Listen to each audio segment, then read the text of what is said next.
grapes, we have rhubarb, we have fruit trees, we have blackberries, we have nectarines, we have peaches all mixed in with our vegetables. In that little garden, one of our 4 gardens, we'll have over 60 to 80 types of food in that little area. What that does is create an ecosystem, and different bugs and everything else comes in and takes care of that to make a more dynamic system.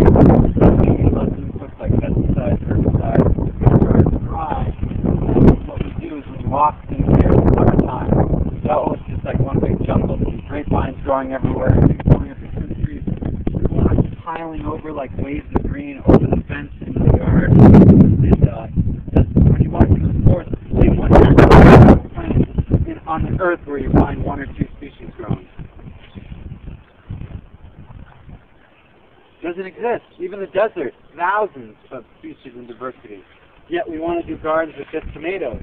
We're not following again. It's amazing. Creation is the best gardener and food producer. We need to follow that instead of these ideas that make us monoculture and things like that. Okay, we have to wrap up.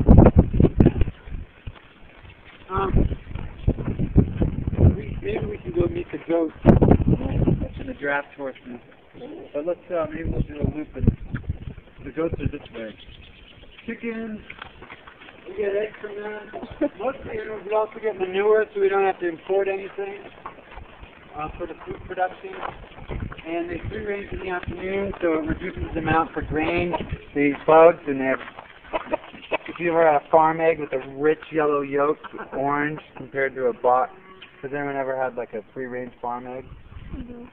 If you haven't, you have to come back for fried eggs in the morning or an omelet. We don't have a front yard here. Every stick is a fruit tree. So there's a big movement called Food Not Lawns.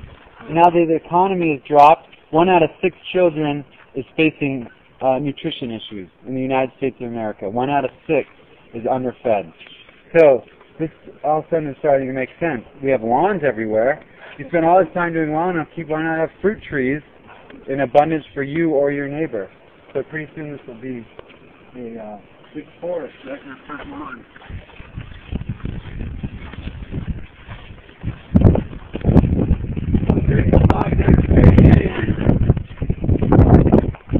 It is the weekend, so it's time for people to take more of a break.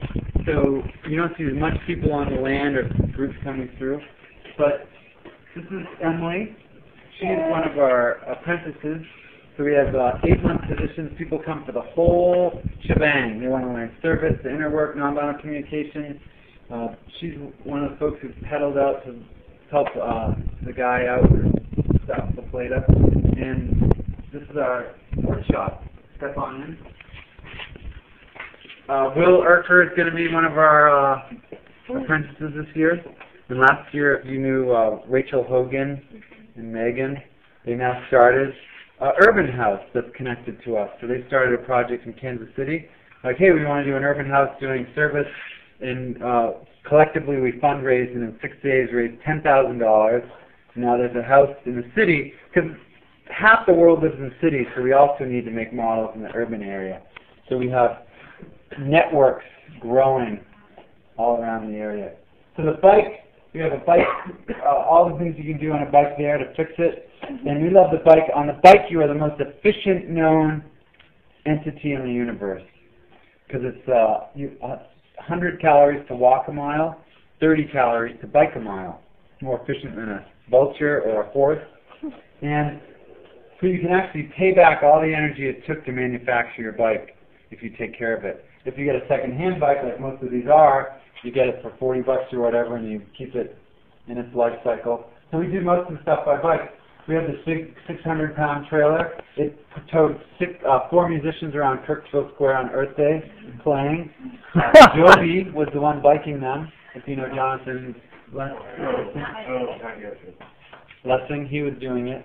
And yeah, we could bike you around the yard.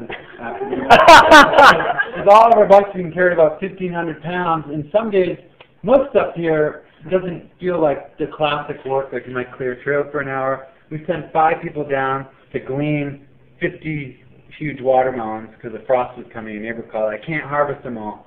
So we filled them up on the extra cycles and biked for the day and brought back 50 watermelons, and that was our work day for the day.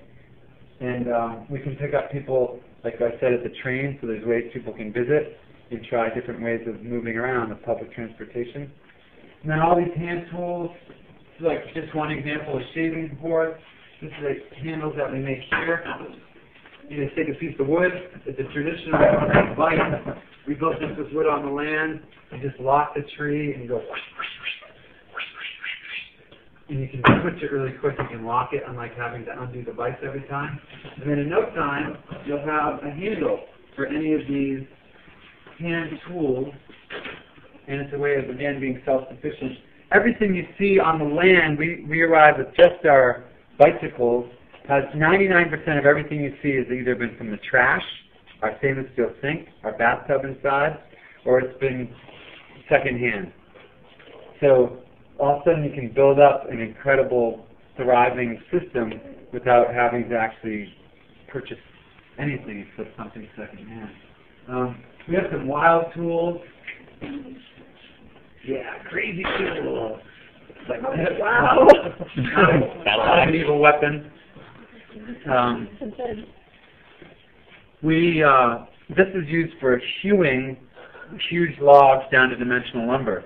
So use this is called a broadaxe, and it's flat on one side and curved on the other. And notice how the handle curves out like that? You have to search the forest a long time for that action. You actually use it to take a round log, you make cuts on the side with it, and then you come down and go whoosh, and it makes 6x6 or 4x4 or 8x8, and then you have raw lumber really quickly. So we have all kinds of hand tools, scythes that cut our grass instead of weed whackers. And these scythe blades, we cold forge them. We learn how to actually peen them. That blade will be able to be handed to Edda's great-grandchild if they decide to scythe.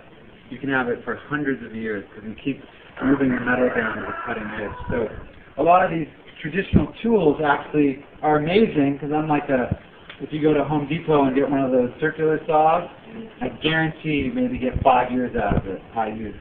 But these, we got it for $3 in auction. It's a German blade.